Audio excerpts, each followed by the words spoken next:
सौ भले अपने रब का शुक्र करिए। इस रब जिहड़ा बोलदा है गल्लां करदा है ते सानू उस दियां गल्लां नू सुनन दा मौका मिलदा है। ते जेकर उस दियां गल्लां नू सुनन दा मौका मिलदा है ते आओ फिर उहदियां गल्लां दे विचों सुनने ते सिੱਖने आ। ते पादरी नमान शरोज साहब साडे कोल बैठे ने।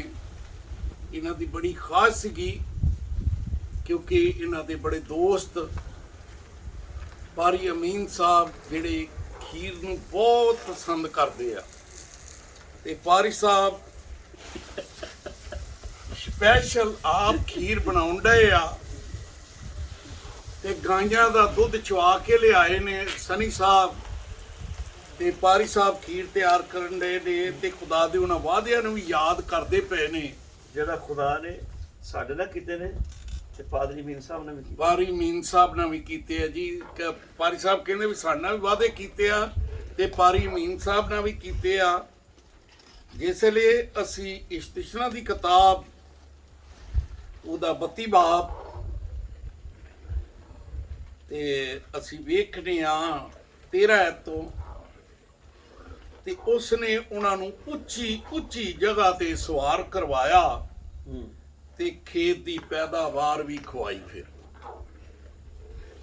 ਜਿਸ ਤਰ੍ਹਾਂ ਕਿ ਅਸੀਂ ਸਵੇਰ ਦੇਖਿਆ ਕਿ ਪਾਰੀ ਸਾਹਿਬ ਨੇ ਖੇਤ 'ਚ ਗਏ ਹੋਏ ਸੀਗੇ ਔਰ ਬਹੁਤ ਸਾਰੀਆਂ ਫਸਲਾਂ ਅਸੀਂ ਵੇਖੀਆਂ, ਕੱਦੂ ਅਸੀਂ ਕੱਟ ਕੇ ਵੀ ਆਂਦੇ।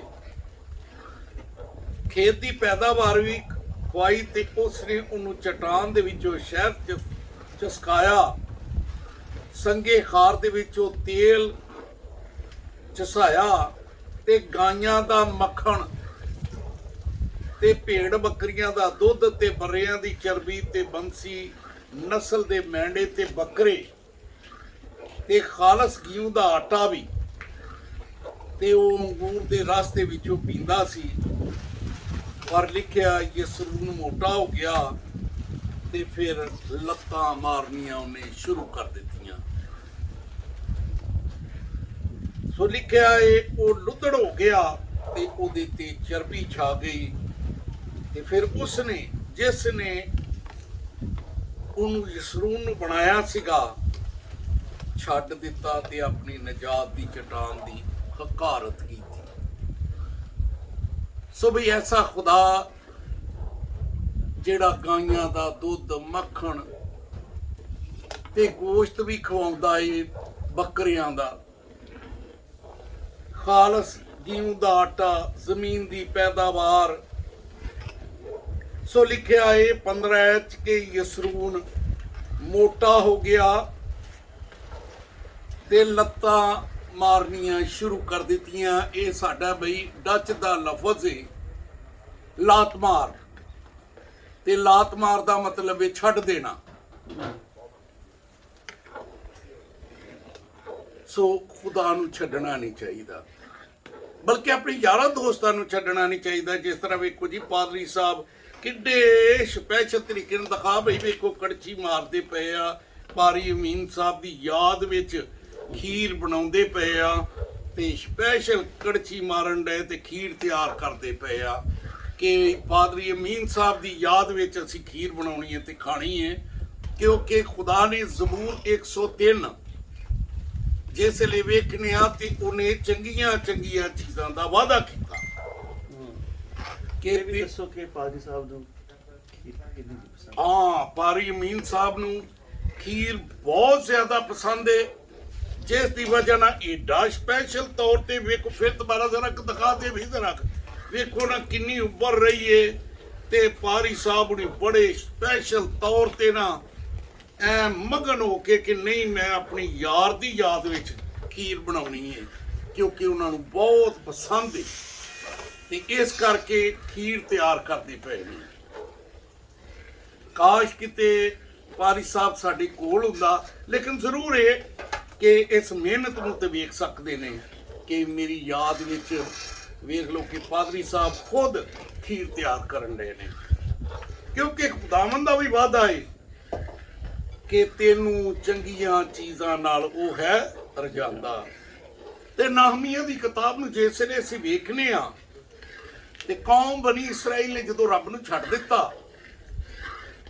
ਤੇ ਫਿਰ ਉਹਨਾਂ ਯਾਦ ਕੀਤਾ ਤੇ ਅਰਜ਼ ਕੀਤੀ ਕਿ ਜਨਾਬ ਉਹ ਸ਼ਰੀਅਤ ਦੀ ਕਿਤਾਬ, ਉਹ ਹੁਕਮ, ਉਹ ਫਰਮਾਨ, ਉਹ ਸ਼ਹਾਦਤਾਂ ਜਿਹਦਾ ਖੁਦਾ ਨੇ ਆਪਣੇ ਬੰਦਾ ਮੂਸਾ ਦੀ ਮਾਰਫਤ ਵਾਅਦਾ ਕੀਤਾ ਹੈ, ਜ਼ਰਾ ਸਾਨੂੰ ਸੁਣਾਈਆਂ ਜਾਣ।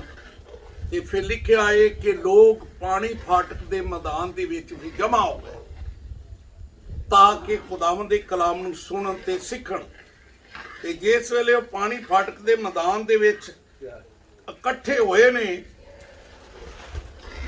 ਤੇ ਖੁਦਾ ਦੇ ਲੋਕਾਂ ਨੇ ਕਿਤਾਬ ਨੂੰ ਲੈ ਕੇ ਆਏ ਆ, ਯਾਨੀ ਬਾਈਬਲ ਨੂੰ, ਖੁਦਾ ਦੇ ਮੁੱਖ ਦੀਆਂ ਗੱਲਾਂ ਨੂੰ, ਤੇ ਲੋਕ ਜ਼ਮੀਨ ਤੱਕ ਝੁਕੇ ਨੇ ਕਿਉਂਕਿ ਉਹਨਾਂ ਨੂੰ ਪਤਾ ਹੈ ਕਿ ਇਹ ਖੁਦਾ ਦਾ ਕਲਾਮ ਹੈ।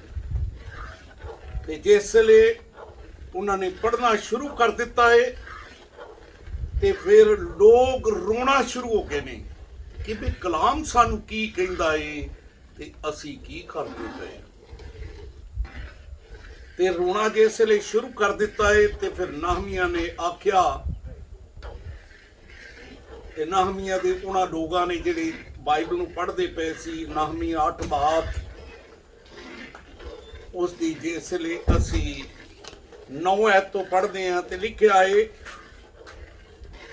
ਕਿ ਉਹਨਾਂ ਨੇ ਉਸ ਕਿਤਾਬ ਨੂੰ, ਜਿਹੜੀ ਸ਼ਰੀਅਤ ਦੀ ਕਿਤਾਬ ਸੀ, 8 ਐਤ ਸਾਫ਼ ਆਵਾਜ਼ ਨਾਲ ਪੜ੍ਹਿਆ ਤੇ ਉਹਦੇ ਮਹਿਨੀ ਖੋਲ ਕੇ ਬਿਆਨ ਕੀਤੇ ਤੇ ਇਬਾਰਤ ਵੀ ਸਮਝਾ ਦਿੱਤੀ। ਜਿਸ ਤਰ੍ਹਾਂ ਅਸੀਂ ਵੇਖੋ, ਮੈਂ ਸਾਫ਼ ਤੌਰ ਤੇ ਦੱਸੀ ਆਉਂਦਿਆਂ ਕਿ ਜੋ ਕੁਝ ਜਿੰਨੀ ਮਿਹਨਤ ਹੁੰਦੀ ਪਈ ਨਾ ਤੇ ਖੁੱਲ ਕੇ ਦੱਸਦੇ ਪਏ ਕਿ ਪਾਰੀ ਅਮੀਨ ਦੀ ਯਾਦ ਵਿੱਚ ਹੋ ਰਹੀ। ਕਿਉਂ ਪਾਰੀ ਸਾਹਿਬ ਏਦਾਂ ਹੀ ਜੀ? ਹਾਂਜੀ, ਉਹਨਾਂ ਨੂੰ ਬਹੁਤ ਪਸੰਦ ਹੈ, ਬਹੁਤ ਪਸੰਦ ਹੈ। ਤੇ ਇਸ ਕਰਕੇ ਪਾਰੀ ਸਾਹਿਬ ਹੁਣੀ ਖੁਦ ਤਿਆਰ ਕਰਦੇ ਪਏ ਆ। ਤੇ ਉਹਨਾਂ ਨੇ ਉਸ ਕਿਤਾਬ ਨੂੰ, ਯਾਨੀ ਸ਼ਰੀਅਤ ਦੇ ਵਿੱਚ ਸਾਫ਼ ਆਵਾਜ਼ ਨਾਲ ਪੜ੍ਹਿਆ, ਫਿਰ ਉਹਦੇ ਮਹਿਨੀ ਖੋਲ ਕੇ ਬਿਆਨ ਕੀਤੇ ਤੇ ਇਬਾਰਤ ਵੀ ਸਮਝਾ ਦਿੱਤੀ। ਤੇ ਨਹਮੀਆ ਹਾਕਮ ਨੇ ਤੇ ਅਜ਼ਰਾ ਕਾਹਨ ਤੇ ਫੱਕੀ ਤੇ ਉਹਨਾਂ ਲਾਵੀਆਂ ਨੇ ਜਿਹੜੇ ਲੋਕਾਂ ਨੂੰ ਸਿਖਾ ਰਹੇ ਸੀਗੇ, ਲੋਕਾਂ ਨੂੰ ਕਿਹਾ ਉਹ ਅੱਜ ਦਾ ਦਿਨ ਤੁਹਾਡੇ ਲਈ, ਖੁਦਾਵੰਦ ਲਈ ਮੁਕੱਦਸ ਦੇ ਨੇ। ਤੁਸੀਂ ਕਿਉਂ ਕੰਮ ਕਰਦੇ ਹੋ, ਕਿਉਂ ਰੋਂਦੇ ਹੋ? ਕਿਉਂਕਿ ਸ਼ਰੀਅਤ ਦੀਆਂ ਗੱਲਾਂ ਸੁਣ ਕੇ ਤੇ ਸਾਰੇ ਲੋਕ ਸ਼ਰੀਅਤ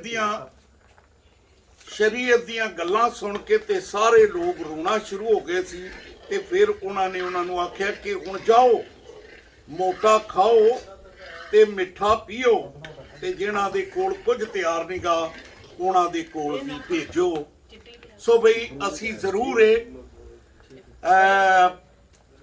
ਚਾਹਾਂਗੇ ਕਿ ਦੋਸਤਾਂ ਨੂੰ ਹੀ, ਜਿਸ ਤਰ੍ਹਾਂ ਪਾਰੀ ਸਾਹਿਬ ਬੜੀ ਮਿਹਨਤ ਨਾਲ ਤਿਆਰ ਕਰ ਰਹੇ ਸੀ, ਅਸੀਂ ਚਾਹੁੰਦੇ ਸੀ ਕਿ ਦੋਸਤਾਂ ਨੂੰ ਭੇਜਦੇ, ਲੇਕਿਨ ਖੁਦਾਵੰਦ ਦਾ ਸ਼ੁਕਰ ਹੈ ਕਿ ਮਲਕ ਸਾਹਿਬ ਤੇ ਆ ਹੀ ਗਏ ਸਾਡੇ ਕੋਲ, ਕਿ ਬਜਾਏ ਅਸੀਂ ਜਿਸ ਤਰ੍ਹਾਂ ਮਿੱਠਾ ਤਿਆਰ ਕਰਨ ਦੇ ਆ ਭੇਜਦੇ। ਚਲੋ ਸ਼ੁਕਰ ਹੈ। ਤੇ ਜਿਹੜੇ ਨਹੀਂ ਉਹਨਾਂ ਨੂੰ ਭੇਜਾਂਗੇ ਨਹੀਂ, ਕਿਉਂਕਿ ਬਾਈਬਲ 'ਚ ਲਿਖਿਆ ਹੈ ਕਿ ਮੋਟਾ ਖਾਓ, ਮਿੱਠਾ ਪੀਓ ਤੇ ਦੋਸਤਾਂ ਨੂੰ ਵੀ ਭੇਜੋ। ਚਲੋ ਜੀ, ਪਾਰੀ ਸਾਹਿਬ ਤੇ ਸਾਡੇ ਕੋਲ, ਪਾਰੀ ਸਾਹਿਬ, ਪਾਰੀ ਅਮੀਨ ਸਾਹਿਬ ਤੇ ਕੋਈ ਨਹੀਂ ਗਏ, ਲੇਕਿਨ ਜ਼ਰੂਰ ਹੈ ਕਿ ਅਸੀਂ ਉਹਨਾਂ ਦੇ ਨਾਲ ਮਿਲ ਕੇ ਖਾਂਦੇ ਕਿਉਂਕਿ ਉਹਨਾਂ ਨੂੰ ਬਹੁਤ ਪਸੰਦ ਹੈ। ਤੇ ਅਸੀਂ ਹੁਣ ਚਾਹਾਂਗੇ ਕਿ ਚਲੋ ਦੋਸਤਾਂ ਨੂੰ ਭੇਜੀਏ ਜਿਨ੍ਹਾਂ ਨੇ ਨਹੀਂ ਪਕਾਈ। ਕਿਉਂ ਜੀ? ਹਾਂਜੀ। ਤੇ ਪਾਰੀ ਸਾਹਿਬ ਦੱਸ ਸਕਦੇ ਆ ਕਿ ਉਹਨਾਂ ਨੂੰ ਕਿੰਨਾ ਕੁ ਪਸੰਦ ਹੈ? ਅਮੀਨ ਜੀ, ਇਸ ਵਾਸਤੇ ਤੇ ਖੀਰ ਬਣਦੀ ਪਈ ਹੈ। ਇਸੇ ਵਾਸਤੇ ਖੀਰ ਬਣਦੀ ਪਈ ਜੀ? ਠੀਕ ਹੈ ਜੀ। ਚਲੋ ਜੀ, ਖੁਦਾ ਸੁਣਨ ਵਾਲੇ ਨੂੰ ਬੜੀ ਬਰਕਤ ਹੈ। ਤੇ ਜ਼ਰੂਰ ਹੈ, ਜਦੋਂ ਪਕਾਓ ਅੱਛਾ ਪਕਾਓ, ਦੋਸਤਾਂ ਨੂੰ ਯਾਦ ਰੱਖੋ। ਜਿਸ ਤਰ੍ਹਾਂ ਲਿਖਿਆ ਹੈ ਕਿ ਉਹਨਾਂ ਨੇ ਆਖਿਆ, ਬਈ ਜਿਹਦੇ ਕੋਲ ਨਿਗਾ ਉਹਨੂੰ ਵੀ ਦਿਓ, ਭੇਜੋ ਉਹਨੂੰ, ਤਾਂ ਕਿ ਉਹ ਵੀ ਤੁਹਾਡੇ ਨਾਲ ਖੁਸ਼ੀ ਕਰਨ। ਸੋ ਖੁਦਾਵੰਦ ਅੱਜ ਦੇ ਸੁਣੇ ਹੋਏ ਕਲਾਮ ਦੇ ਸੋ ਬੜੀ ਬਰਕਤ ਹੈ। ਤੇ ਮੈਂ ਚਾਹਾਂਗਾ ਕਿ ਪਾਰੀ ਸਾਹਿਬ ਵੀ ਕੁਝ ਨਾ ਕੁਝ ਕਹਿਣ। ਖੁਦਾਵੰਦ ਦਾ ਸ਼ੁਕਰ ਕਰਨੇ ਆ ਕਿ ਜਿਵੇਂ ਲਿਖਿਆ ਬਾਈਬਲ 'ਚ, ਉਹ ਤੈਨੂੰ ਚੰਗੀਆਂ ਚੀਜ਼ਾਂ ਨਾਲ ਮਿਲ ਜਾਂਦਾ ਹੈ। ਤੇ ਖੁਦਾਵੰਦ ਦਾ ਸ਼ੁਕਰ ਹੈ। ਲਿਓ ਜੀ, ਮੈਂ ਕਿ ਕਿ ਖੁਦਾਵੰਦ, ਤੁਸੀਂ ਗੱਲ ਕਰੋ। ਨਹੀਂ ਕੋਈ ਗੱਲ ਨਹੀਂ, ਨਾਲ ਕੜਛੀ ਵੀ ਕਿਤੇ ਨਾਲ ਗੱਲ ਨਹੀਂ ਕਰਨੀ। ਹਾਂਜੀ, ਅਸੀਂ ਖੁਦਾਵੰਦ ਦਾ ਸ਼ੁਕਰ ਕਰਨੇ ਔਰ ਦੁਆ ਕਰਨੇ ਕਿ ਖੁਦਾਵੰਦ ਸਭ ਲੋਕਾਂ ਨੂੰ ਜਿਹੜੀ ਚੀਜ਼ ਉਹਨਾਂ ਦੇ ਕੋਲ ਨਹੀਂ, ਉਹਨਾਂ ਵਾਸਤੇ ਮੁਹੱਈਆ ਕਰੇ ਜਾਂ ਪਸੰਦ ਕਰਦੇ ਨੇ, ਉਹਨਾਂ ਵਾਸਤੇ ਮੁਹੱਈਆ ਕਰੇ। ਆਮੀਨ। ਅੱਛਾ